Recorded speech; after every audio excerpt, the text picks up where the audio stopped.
दिव्यांग साइकिलिस्ट जलालुद्दीन के घर पहुंचे प्रभारी मंत्री।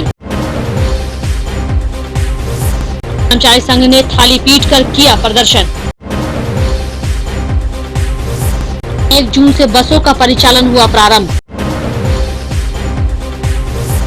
रेड क्रॉस सोसाइटी ने सड़क पर आने जाने वाले लोगों के बीच बांटी एनर्जी ड्रिंक। गरीबों तक अनाज नहीं पहुंचने पर वार्ड नंबर 29 के पार्षद डॉक्टर मुन्ना खान ने की नई पहल। दिव्यांग साइकिलिस्ट जलालुद्दीन के घर जाकर प्रभारी मंत्री महेश्वर हजारी ने मुलाकात की और उन्हें सभी प्रकार की सहायता देने का वादा किया। मौके पर जिलाधिकारी से बात करने के बाद प्रभारी मंत्री महेश्वर हजारी ने मंत्री समूह की बैठक में जलालुद्दीन की प्रतिभा से मुख्यमंत्री को अवगत कराने की बात कही।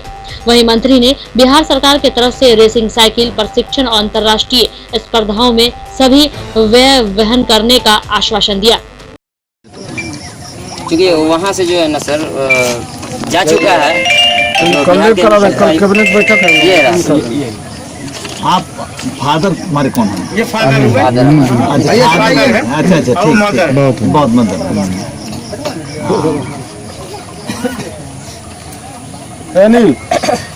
हमारे लिए जो साइकिल की बात रखी है इन्होंने, तो मैं चाहता हूँ कि अगर ये सर अगर साइकिल उपलब्ध करवा देते हैं तो साइकिल के साथ साथ जो भी इक्विपमेंट वगैरह होता है तो सब कुछ मुहैया हो जाता है। तो मैं अच्छे से ट्रेनिंग करूँगा और ट्रेनिंग करके अपना जो मतलब टैलेंट है, ये नहीं कि सिर्फ दरभंगा जिला तक या बिहार तक या फिर इंडिया तक, सिर्फ इंडिया से बाहर खेलना। और मेरी जो इच्छा है, अभिलाषा है कि जब तक मैं अपने देश के लिए एक मेडल ना ले आऊँ तब तक मैं सुकून से सो नहीं पाऊँगा। जो है तो अपने दिल की जो चाहत है। आज सबसे पहले तो सर से तो हमारी अभी भी मुलाकात नहीं होती, लेकिन उज्ज्वल भैया और डॉक्टर जयशंकर झा गुरु जी और श्री किशोर राय सर जी, जो इन लोगों के सहयोग से माननीय प्रभारी मंत्री महोदय से हमारी मुलाकात हो गई, जिन्होंने मुझे आशीर्वाद दिया और उम्मीद दिलाया इन्होंने कि हम तुम्हारी जो साइकिल है और साइकिल के साथ साथ तुम्हारी जो भी ज़रूरतें होंगी वो हम पूरी करेंगे। उन्होंने अपना कार्ड भी मुझे दिया है। तो अब मुझे उम्मीद है और मेरा हौसला और भी बढ़ गया है कि आगे मैं बहुत अच्छा करके दिखाऊंगा। ये मैं इनको विश्वास दिलाता हूँ। 2 जून आएगा तुरक हौसला ऐसा मंजर भी आएगा, प्यासे के पास चलकर समंदर भी आएगा। कि तुरक हौसला ऐसा मंजर भी आएगा, प्यासे के पास चलकर समंदर भी आएगा। अरे थकार कर कभी मत बैठना मंजिल के मुसाफिर, क्योंकि मंजिल भी मिलेगी और मिलने का मजा भी आएगा। को बिहार राज्य 2 जून को बिहार राज्य विश्वविद्यालय कर्मचारी संघ के आदेश के आलोक में ललित नारायण मिथिला विश्वविद्यालय कर्मचारी संघ दरभंगा ने दूसरे दिन भी अपने साफ सुथरी मांगों के समर्थन में थाली पीटकर प्रदर्शन किया। वहीं प्रदर्शनकारियों ने प्रदर्शन करते हुए सोशल डिस्टेंस का भी पालन किया। इसके साथ ही साथ सरकार के विरोध में जमकर नारेबाजी की।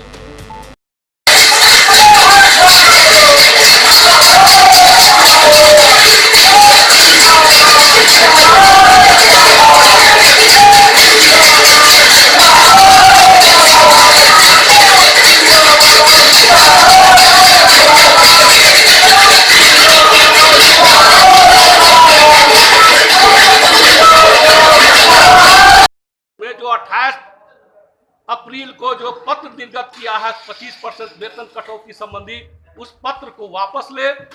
शिक्षकों के भांति एक समान हमारा भी 7 पे का अंतर वेतन का भुगतान अविलंब किया जाए। तीसरा मांग है कि बीएन मंडल विश्वविद्यालय के 86 कर्मचारियों का जो सरकार पटना उच्च न्यायालय द्वारा अनुमोदित है, उसको 42 आदमी का अनुमोदन कर दिया गया। शेष बचे कर्मचारियों का भी अनुमोदन कर रुके हुए वेतन का भुगतान किया जाए। चौथा है कि वित्त विभाग द्वारा जितनी भी पत्र वेतन सुधार संबंधी निर्गत किया गया है, शिक्षा विभाग द्वारा उन पत्रों को विश्वविद्यालय के लिए निर्गत किया जाए। अगला रणनीति जो होगी आप लोगों को भी सूचित कर दिया जाएगा। हम लोग बैठ करके बिहार स्तर पर सभी से राय लेकर के अगली रणनीति का हम लोग घोषणा बहुत जल्द करेंगे। शंकर यादव, प्रदेश अध्यक्ष बिहार राज्य विश्वविद्यालय कर्मचारी। दरभंगा शहर में लगातार पुलिस प्रशासन द्वारा वाहन चेक इन अभियान चलाया जा रहा है। इस वाहन चेक इन अभियान से सुरक्षा व्यवस्था को बनाए रखने एवं वैसे गाड़ी चालकों का चालान काटा गया जो गाड़ी चलाते वक्त अपने साथ बिना हेलमेट और पेपर के घर से निकल जाते हैं।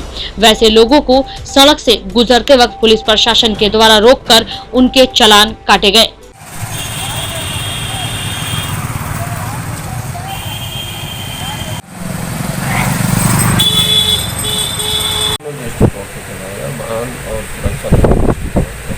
कहाँ पे ये चलाया जा रहा है? अभी तक कितनी फाइनें काटी जा चुकी है? तो चेकिंग में क्या कुछ मामले आपको नज़र आ रहे हैं ज़्यादातर? चेकिंग में सारा लोग तो हेलमेट लगा कर जा रहे हैं, सारा लोग हेलमेट लगा कर आ रहे हैं और कभी देखा जाता है और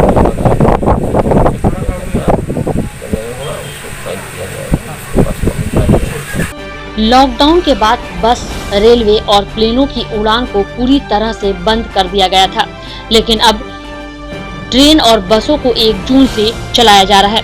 वहीं बिहार राज्य पथ परिवहन निगम दरभंगा के प्रतिष्ठान अधीक्षक ने बताया कि लॉकडाउन के बाद 4 गाड़ियों को मधुबनी डीएम एवं 27 बसों को दरभंगा डीएम को उपलब्ध कराया गया था।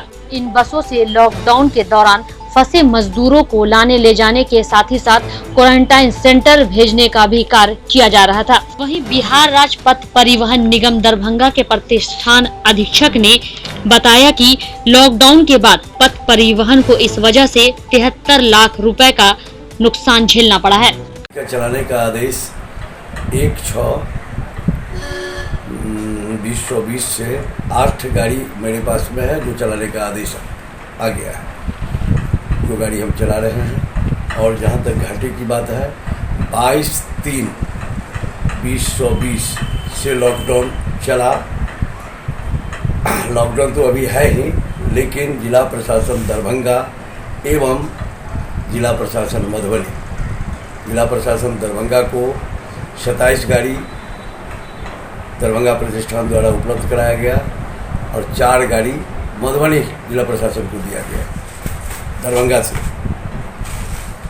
तो इस बीच में 30/3/2020 को 7 गाड़ी लिए जो 3/4/2020 तक चली गाड़ी, और फिर पूरा 27/5 को गाड़ी लिए गोपालगंज ले जाने के लिए 5 गाड़ी, यानी कुल मिला के हमको लगभग 73 लाख का घाटा जो है निगम को उठाना पड़ा है। और 1/6/2020 से अभी तक जिला प्रशासन के पास में है जो 31/5/2024 को 4 मधुबनी जिला प्रशासन द्वारा गाड़ी को छोड़ दिया गया और 4 दरभंगा जिला प्रशासन द्वारा गाड़ी को छोड़ दिया गया, जिसका परिचालन आज से हम करवा रहे हैं। पैसेंजर नहीं के बराबर है, क्योंकि अभी लोगों में इस तरह का माने ऐसा नहीं हुआ है कि गाड़ी का परिचालन प्रारंभ हुआ आम लोगों के बीच में, और कोविड-19 को देखते हुए यात्री भी घर से नहीं के बराबर निकल रहे हैं। जो आपको क्षति हुई है इसका भरपाई आप लोग किस तरह से कीजिएगा, कहाँ से कीजिएगा? ये तो इसकी भरपाई तो अभी वर्तमान में होने वाला है नहीं। जो क्षति चूँकि लॉकडाउन था, लॉकडाउन में गाड़ी का परिचालन बंद था। आगे क्या लगे? सरकार जैसा निर्णय ले तो आगे क्या डीएम साहब से वार्ता आपकी हुई तो क्या कहें, वो कब तक गाड़ियों को छोड़ेंगे? अभी कितने दिनों तक उम्मीद किया जा रहा है जो आज देर रात तक गाड़ी को, सारी गाड़ियों को छोड़ दिया जाएगा। सारी गाड़ियों को? हाँ, ऐसा कोई पत्र नहीं मिला है, लेकिन डीटीओ साहब से वार्ता हुई है। वार्ता के दौरान यही हुआ कि देर रात तक गाड़ी छूट सकती है। क्या नाम है आपका? प्रतिष्ठान रामबालक यादव, प्रतिष्ठान अधीक्षक Darbhanga. Indian red cross society Darbhanga की ओर से इंडियन इंग्लिश स्कूल के सामने 1000 लोगों के बीच एनर्जी ड्रिंक का वितरण हुआ। इसमें इंडियन रेड क्रॉस सोसाइटी के कोषाध्यक्ष डॉक्टर SH आब्दी, सचिव Manmohan Saraogi, Indian English school के प्राचार्य HI Ahmad, red cross society के मेंबर अबू बकर आबदी, सितारे खां, इंजीनियर कमरे आलम इत्यादि लोग शामिल हुए। रेड क्रॉस सोसाइटी के कोषाध्यक्ष ने इस कार्यक्रम में भाग लेने के लिए इंडियन स्कूल के तमाम स्टाफ तथा एकलव्य स्कूल के तमाम स्टाफ को बहुत बहुत धन्यवाद दिया। इसके लिए रेड क्रॉस सोसाइटी को धन्यवाद। देखिए, ये red cross Indian red cross society की तरफ से ये एनर्जी ड्रिंक्स दिया जा रहा है। इसके पीछे उद्देश्य सिर्फ ये है कि लोगों की इम्यूनिटी बढ़े, एनर्जी लोग गेन करें, और इसीलिए हम लोगों ने यहाँ पर इंडियन इंग्लिश स्कूल के सामने इसका स्टॉल लगाया है और लोगों के बीच में इसका वितरण किया जा रहा है ताकि लोग ज़्यादा से ज़्यादा जागरूक हो और अपनी सेहत को ध्यान रखें। यही इसका मकसद है और यही चीज़ हम लोग मिलजुल के कर रहे हैं। अभी तक कितने लोगों को ये ड्रिंक दे? हम लोग तकरीबन यहाँ पर 600 लोगों को पिलाएंगे।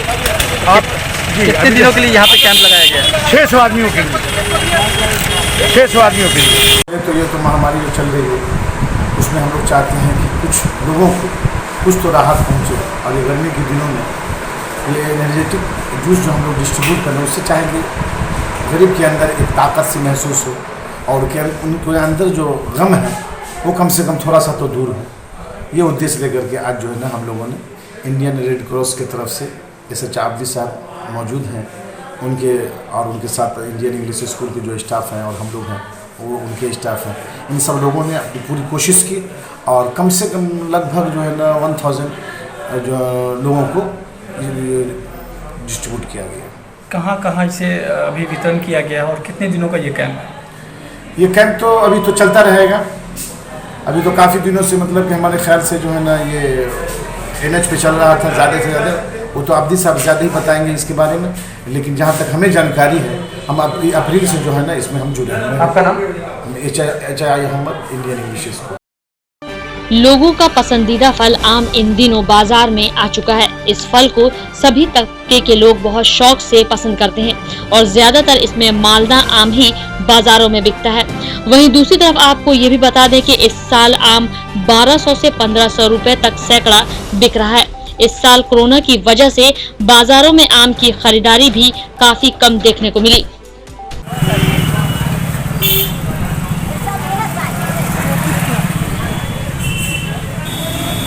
मार्केट में आ चुका है, क्या दाम चल रहा है अभी? देखिए आपको चल रहा है 900 से लेकर 950 तक, 10 के बीच में है। मालदा 1000 से लेकर के 1400 तक। कौन सा आम आ चुका है? मालदा है, बम्बई लोकल है? लोकल है, सब लोकल है। क्या लग रहा है मार्केट में लोग कितना खरीदने आ रहे हैं अभी तो मान के 30% आ रहा है, 70% अभी पिछले साल की तरह बिक्री नहीं है? नहीं है, पिछले साल। क्या नाम हुआ आपका? रेट चल रहा है अभी दाम?